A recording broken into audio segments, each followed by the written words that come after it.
और पता नहीं 1218 की समस्या कहाँ से आई, कैसे आई, किस रूप में आई, किसके द्वारा लाई गई को, और सरकार को जिम्मेवार मानता हूँ और विपक्ष को भी जिम्मेवार इसलिए बच्चे चलाते हैं।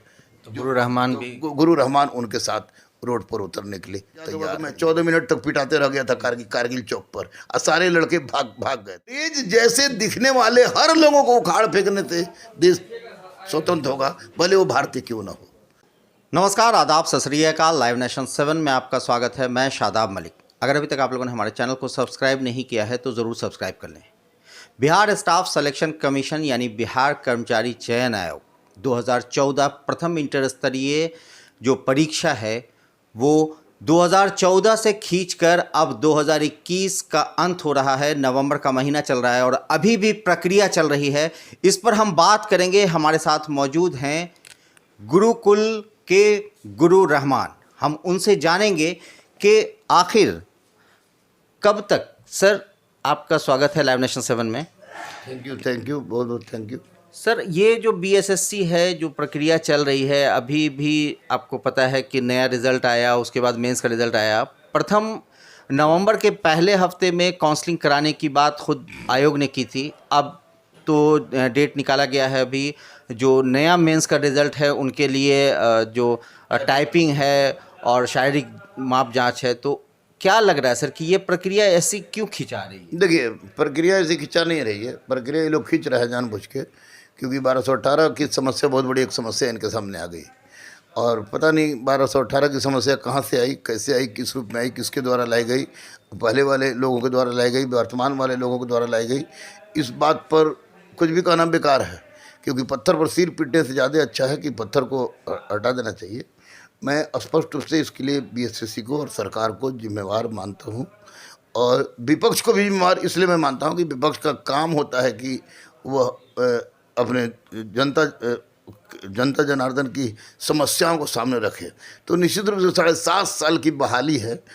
आप लोगों को पूछते हुए पता नहीं शर्म आती है कि नहीं आती है, लेकिन 7.5 साल की इस बहाली बीएसएससी पर बोलते हुए मुझे शर्म आती है, क्योंकि यह बेहुदागिरी का एक्सट्रीम है और किसी भी परिस्थिति में, किसी भी सफल व्यवस्था में इस तरह की दिक्कतें जो कि आपको 7.5 साल के इंतजार के बाद भी रिजल्ट न दिया जाना, यह निश्चित रूप से एक बहुत करारा तमाचा है व्यवस्था पर। इसके लिए व्यवस्था दोषी है। प्रथम वीक में बोल तो देता है सब कि प्रथम वीक में, सेकेंड वीक में फलाना ठिकाना ही में, लेकिन आप स्पष्ट याद रखिए कि नवंबर लास्ट लग ही जाएगा इनको सब कुछ व्यवस्था करने में। काउंसलिंग की प्रक्रिया 15 के बाद, 15 के पहले ये शुरू नहीं करेंगे। हम इनकी क्षमता को जानने का है कि अभी जो नया 1218 वाले का ये क्लियर करेंगे। लेकिन हाँ, इतना तय है कि एक लंबी दौड़ के बाद अब बीएसएससी पर विराम लगनी चाहिए और 7.5 साल के इंतजार के पश्चात जो 13,120 सीट है, उस 13,120 सीट के बच्चों के लिए अब कुछ सरकार को आगे आना चाहिए और नहीं तो विपक्ष इसके लिए आंदोलन करे, शांतिपूर्ण हिंसात्मक आंदोलन करे। छात्र के आंदोलन से कुछ होता नहीं है एक्चुअली में, कुछ 200-400 छात्र जाने से कुछ होते नहीं है, पिटा जाएंगे, केस में डरते हैं। बाहर के लोग सही भी करते हैं बेचारे।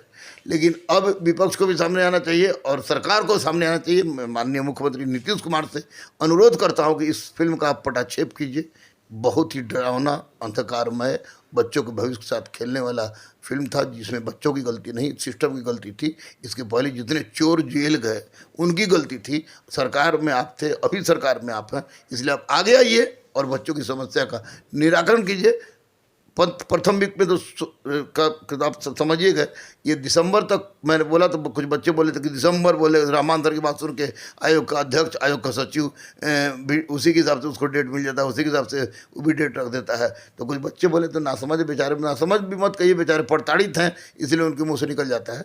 लेकिन मैंने स्पष्ट रूप से कहा था कि दिसंबर तक अगर नहीं होता है तो निश्चित रूप से मैं बिहार के तमाम उन बच्चों को जिन्होंने परीक्षा दिया है, उन लोग से मैं आह्वान करूँगा कि वे एक साथ पूरे पटना पहुँचे। दूर के का ढोल सुहावन होता है, साथ में आए। साथ में अगर सारे के सारे बच्चे चलाते हैं तो गुरु रहमान उनके साथ रोड पर उतरने के लिए तैयार है। जो 51,000 लड़के में 40,000 है, 30,000 है, लेकिन अब 200-400 लड़का को लेकर मैं रोड पर नहीं जाऊंगा। और 5000 लेकर जाने के समय में आप भी उसमें परीक्षार्थी थे, आपको याद होगा कि मैं 14 मिनट तक पिटाते रह गया था कारगिल चौक पर, और सारे लड़के भाग गए थे। उसके बाद 17 में पिटा है। तो मैं चाह रहा हूँ कि कम से कम 30,000 आए, मैं चोल हिला दूंगा, कबाड़ दूंगा व्यवस्था को। अब बता दूंगा कि छात्र की ताकत क्या होती है। ये झंडा और जात धर्म का परित्याग करके स्टूडेंट बनकर आए, चूल से चूल हिला कर रख देंगे, इतना दम है। लेकिन हमें जन चाहिए, जन। गांधी को भी गांधी बनाने में जन आंदोलन का सहयोग मिला था। 50,000 में चलिए 20,000 एकदम बुढ़े होंगे, बीपी शुगर हो गई होगी, लेकिन जो जवान हैं वो 30,000 पहुँचे। मैं उतरूंगा रोड पर, लेकिन 30,000 पहुँचे, तब देखे क्रांति क्या होती है। सर, बीएसएससी ने अभी भी एक दो कुछ रिजल्ट के साथ फिर एक अपनी गलती मानते हुए एक रिजल्ट, आपको भी शायद पता होगा कि रिजल्ट निकाला है, वो क्या है सर? ऐसे क्यों बीच में आ जा रहा है रिजल्ट? डरता है सब, हिम्मत नहीं है, अजीब टाइप के लोग हैं ये लोग, डरते हैं। पता नहीं कोई काम को ठीक से ठोक ठटाक कर, यानी कि मेरा काम है तो हम अपना करके छोड़ दिए, आपका जो काम है आप कीजिए, वो उनका काम है वो कीजिए। सामूहिक उत्तरदायित्व की भावना का अभाव है आयोग में, आयोग के सदस्यों में, अध्यक्ष महोदय में, सब में। और सबसे बड़ी गलती इसमें सिस्टम की, भैया सरकार चाह जाए तो इनको रातें दिन एक करके रिजल्ट देना होगा। बच्चों के साथ मजाक हो रहा है। 7.5 साल में कोई परीक्षा होता है? इलेक्शन होता है 5 साल में हो जाता है। इलेक्शन हो जाता है, और कोरोना का इतना बड़ा भयावह रूप था सर, उसमें वैक्सीन 1 साल में चला आया। 100 करोड़ का वैक्सीन दिलाने का ढिंडोरा पिट रहा है, घर घर वैक्सीन चल रहा है, और ज़िंदगी का वैक्सीन बच्चों को मिल ही नहीं रहा है। 7.5 साल से इंतजार कर रहे हैं, तो ये बिल्कुल गलत है। सिस्टम इज टोटली फेलियर कहने में मुझे कोई संदेह नहीं है। छात्र साथ दे तो चूल से चूल हिला देंगे। राजनीति न करता था, न करता हूँ, न करूँगा, लेकिन छात्रों के लिए लड़ता हूँ, लड़ूंगा। मरने के लिए तैयार था, कल भी मरने के लिए तैयार हूँ, आज भी। शर्त है कि छात्र बनकर आए और सारा हुजूम आए।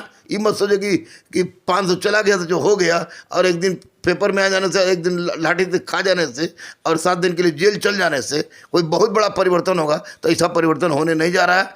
आवाम से अनुरोध है मेरा, अहिंसात्मक, पूर्णतः अहिंसात्मक अपनी उपस्थिति दर्ज कराए। चुल से चुल हिल जाती है सरकार की, क्योंकि सरकार बनाते युवा हैं, सरकार बनाते हैं हम लोग जैसे लोग। और हम ही लोग के साथ, बच्चों के साथ अगर इस तरह का घात होगा तो निश्चित रूप से गलत होगा। बच्चे अपने अधिकार को नहीं समझ रहे हैं, जाति और पार्टी में बटे हैं, उसको छोड़ें, एक हों। और बीएससीसी के जितने भी स्टूडेंट हैं वो सब एक जाति को हो जाएं। प्रताड़ित जाति और प्रताड़ित जातियाँ हैं। 30-40 हज़ार लड़का आ जाने पर तो क्रांति आ जाएगा यार। ये सब बात करते हो, थैया हो जाएगा, और रिजल्ट घरे पहुंचाना पड़ेगा कि तो तुम्हारा हुआ है। दिसंबर से पहले नवंबर में ही बहुत बड़ा डिसीजन आयोग से आना चाहिए। माननीय मुख्यमंत्री को चाहिए कि उसके लिए निर्देशित करें। निर्देशित न करेंगे तो बवाल हो जाएगा, क्योंकि अब और नहीं, 7.5 साल बहुत होता है जो हो गया। अच्छा सर, एक चीज़ है जो एक तरह का जो सिस्टम बन गया है, आयोग जिस तरह से मतलब स्लो काम करता है, इन सब चीज़ों के पीछे अगर हम देखें तो आयोग को हम जिम्मेदार ठहराएं या हम सरकार को जिम्मेदार ठहराएं? कौन? सरकार। आयोग का है लिए आयोग एक ऑटोनोमस बॉडी बनाया गया था इस नाम से। Autonomous body means what? कि बिहार सरकार से बाहर की चीज़ है, सरकार से बाहर की चीज़ है। सरकार के चम्मच लोग नहीं अध्यक्ष सचिव बनते हैं। हमको कहे के लिए मुँह खुलवा रहे शिक्षक हैं। अब जान रहे हैं कि सब कौन बनते हैं। ये ऑटोनोमस बॉडी के नाम पर नौटंकी है।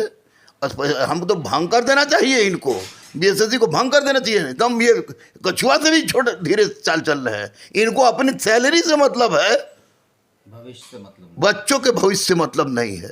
सरकार की क्यों नहीं गलती? आप जो काम करते हैं, छात्र जान से जान लड़ा देते हैं। मैं 10-10 हज़ार लड़का लेके गया हूँ शराबबंदी के इनके होड़ में, दहेजबंदी के विरोध में। पूरा 7 नंबर तो गेटे हमको गांधी मैदान में मिल जाता था कि पूरा अब भर जाता था लड़का। जब बच्चे इतने व्याकुल है बेरोजगारी में, तो ऐसी परिस्थिति में 100% सिस्टम की दोष है। सिस्टम चाह जाएगी, व्यवस्था सुधर जाएगी। कैसे बीपीएससी सुधर गया? बीपीएससी सुधरा ना जी, सुधरा एकदम ऐसा हुआ कि एकदम फास्टे हो गया। बीपीएससी सुधर गया। तो ये बीएसएससी या बीपीएसएससी कोची है, बिहार सरकार बाहर है, सरकारी गलती है, 2 मिनट टेक वो साइड करे सीधा हो जाएंगे, ये लोग घरे पहुंचा देंगे रिजल्ट। सरकार is totally responsible for such type of system. Sir एक सवाल लगातार लड़के कर रहे हैं, वो ये है कि 2016 में जो ओपन किया गया था वैसे लड़कों के लिए जिनका एज ओवर एज हो रहा था, वैसे लड़कों ने भी फॉर्म भरा, मगर कुछ ऐसे लड़के भी उस दौरान आए हैं जिनका एज कम है और उनका रिजल्ट इस 1218 में भी है। तो क्या लगता है सर कि काउंसलिंग में इस पर कुछ होगा? बिल्कुल, काउंसलिंग में नहीं होता तो लड़के कोर्ट जा, वो जेल जाएंगे जो इस तरह काम कर रहे हैं। लेकिन 2016 में जो लड़के दोबारा भरे, अब ये दोबारा भरे तो आयोग का नोटिस क्या था हमको याद नहीं है कि अगर आयोग का केवल उन लोगों के लिए था जिनको कुछ एज मिला तो दूसरी बात है, लेकिन 2016 के बाद वाले भी अगर इसमें चले आए हैं तो अगर आयोग की नोटिस नहीं थी तो ये गलत है। इनको जितने भी गलत लोग उनको छांटना होगा, चुन चुन के, जैसे दूध में मक्खी होता है चुन के निकाला जाता है, उसे निकालना होगा आयोग को, क्योंकि आयोग ऐसा नहीं करेगा तो जेल चल जाएगा। फिर ये लोग भी जेल जाएंगे, ये लोग, क्योंकि ये गलत जो है वो गलत है। और जो पुराने बच्चे जो आपको 2014 में जो फॉर्म भरे थे, 2014 से पहले 7.5 साल जिनका हो गया, 2014 से जो फॉर्म भरे थे उन बेचारों के साथ इंसाफ मिल जाएगी अगर ये गलत को अगर रोक लिया गया तो। इसलिए निश्चित रूप से आयोग काउंसलिंग में अगर उनके साथ किसी भी तरह का नरमी बरतती है तो इसका मतलब कि आयोग नहीं चाहती कि परीक्षा लें, क्योंकि मामला कोर्ट में चला जाएगा और ये लोग जेल चले जाएंगे। इसलिए आयोग सोच समझ के इसमें काम करे। मैं जानता हूं कि हमको लोग सोचता हुआ कि नेता बनना है, कोई नेता नहीं बनने हैं, छात्रों के हित की बात कर रहा हूं, सरकार से अनुरोध कर रहा हूं, बीएसएससी के अध्यक्ष महोदय से अनुरोध कर रहा हूं, बीएसएससी सचिव महोदय से अनुरोध कर रहा हूं कि हुल्लम हुल्ला कराने 1-8 लाख लड़का को पटना में बुलाने की क्षमता रखता है गुरु रहमान, 1-8 लाख लड़का को क्षमता रखता है गुरु रहमान। मैं बार बार कह रहा हूँ आपको, मैंने दिखा भी दिया है कि कम से कम 1 लाख लड़का को हम पटना के गांधी मैदान में भर देंगे और फिर रैली निकाल लेंगे। तो यह आज़ाद भारत है, गोली आप नहीं मरवा सकते हैं। और जेल में डालिएगा तो किस लिए जेल में डालिएगा, तो हम भी लड़ेंगे आप लोग पर, हम सारे हमारे बच्चे लड़ेंगे कि हम लोग के ज़िंदगी के साथ खिलवाड़ हो रहा है और आपको लॉ एंड ऑर्डर की सजी हुई है, लेकिन अहिंसात्मक एक आंदोलन की रूपरेखा तैयार हो रही है। मैं आपको बता दूं, क्योंकि हर बच्चों में असंतोष है व्यवस्था के विरुद्ध। अब यह असंतोष कब फट पड़े, अहिंसात्मक ही होगा। मैं जब तक जिंदा रहूँगा अहिंसात्मक ही होगा, लेकिन एक बहुत व्यापक बदलाव चाह रही है। बच्चों से मेरा आह्वान करना है आपके चैनल के माध्यम से कि बच्चे अपने हक के लिए उठिए, जात पात धर्म पार्टी सार्टी को छोड़िए और अपने हक के लिए आवाज़ उठाइए। आवाज़ में दम हो, अहिंसात्मक हो, क्योंकि अहिंसा बहुत बड़ा माध्यम है कि इस माध्यम से चूल से चूल हिलाया जा सकता है। कर्मचारी चयन आयोग क्या है, 7.5 साल से बर्बाद कर रहा लाइफ को, बच्चों की क्या गलती है?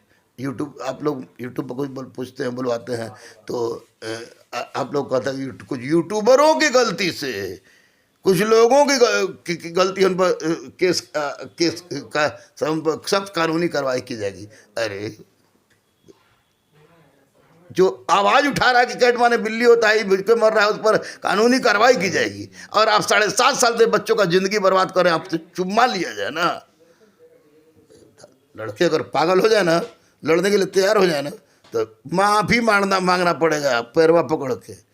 हकीकत हम कह रहे हैं, दिल की बात कह रहा हूँ, माफ़ी मांगना पड़ेगा पैर पकड़ के कि बच्चे के साथ ये मानवाधिकार है, वो केस बनता है, जेल होना चाहिए।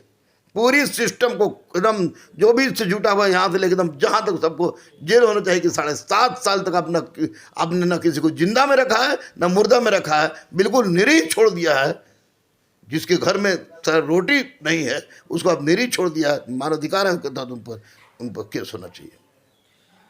सर एक चीज़ है जो छात्र आंदोलन की बात है, छात्र आंदोलन की ही देन है जो मौजूदा जितने बड़े बड़े राजनीतिज्ञ हैं, जितने बड़े बड़े अभी मुख्यमंत्री नीतीश कुमार की भी बात करें, लालू यादव की बात करें, तो क्या लगता है सर कि वो परिस्थिति एक थी कांग्रेस के विरुद्ध, वो मामला था बहुत जयप्रकाश नारायण का। अभी की जो स्थिति है सर, छात्रों में रोष है रोजगार को लेकर, ये नहीं लग रहा है कि ऐसी स्थिति सरकार बना दे रही है, या कहें कि सिस्टम ऐसा बना दे रहा है कि छात्रों में वैसे ही आंदोलन की प्रवृत्ति आ रही है और फिर स्थिति वैसी बनती चली जा रही है? देखिए, मैंने आपको पहले कहा, जयप्रकाश नारायण एक व्यक्ति का नाम नहीं है, मैं खुशकिस्मत हूँ कि मैं उनका पड़ोसी हूँ, राजेंद्र प्रसाद का पड़ोसी हूँ, रामधारी दिनकर का पड़ोसी हूँ, बाबू जगजीवन राम का पड़ोसी हूँ, जगत नारायण लाल का पड़ोसी हूँ। मैं खुशकिस्मत हूँ, अपने आप को मानता हूँ।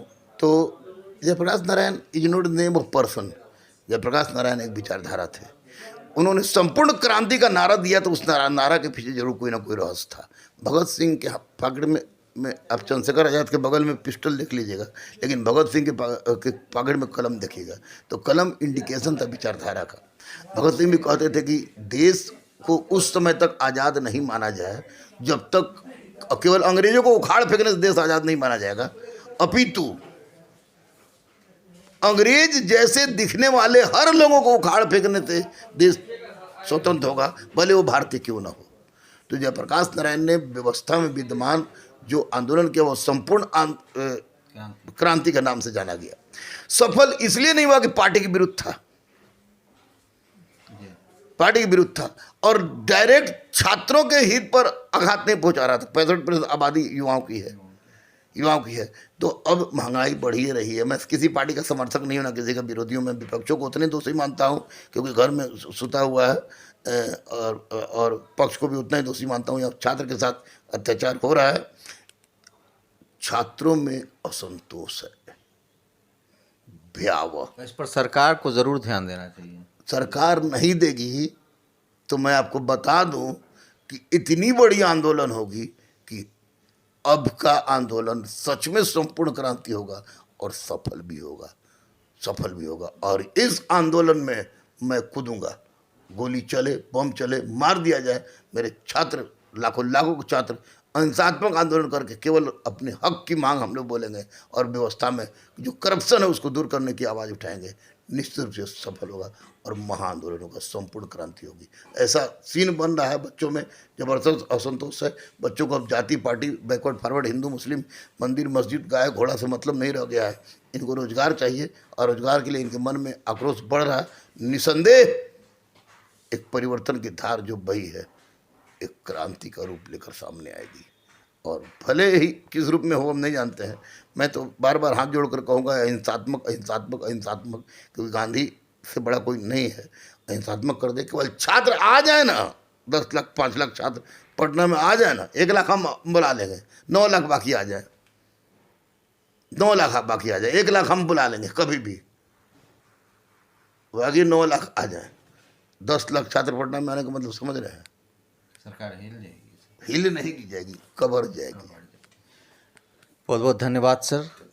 तो ये रहमान सर हैं, गुरुकुल के गुरु रहमान सर, और इन्होंने साफ तौर से कहा कि छात्रों में असंतोष है। ये असंतोष किसी पार्टी के विरोध में नहीं है, ये किसी भी पार्टी के सपोर्ट में नहीं है, ये असंतोष है रोज़गार को लेकर, ये असंतोष है बेरोज़गारी की मार झेल रहे उन छात्रों के दिलों में, जो छात्र नौकरी चाहते हैं, जो छात्र रोज़गार चाहते हैं। और सरकार ने 2020 के विधानसभा चुनाव में 19 लाख रोज़गार देने का वादा किया है। अब देखना है कि सरकार इस पर कितना ध्यान देती है, कितना इनके हक की बात करती है और कितना इनके हक पर ध्यान देते हुए फैसला सुनाती है। इस तरह की खबरों के लिए आप बने रहें हमारे साथ, देखते रहें हमारा वीडियो। अगर आपको हमारा वीडियो पसंद आता है तो हमारे चैनल को ज़रूर सब्सक्राइब करें। अगर आप फेसबुक के जरिए देख रहे हैं तो पेज लाइक करें, साथ ही ट्विटर हैंडल पर हमें फॉलो ज़रूर करें। धन्यवाद।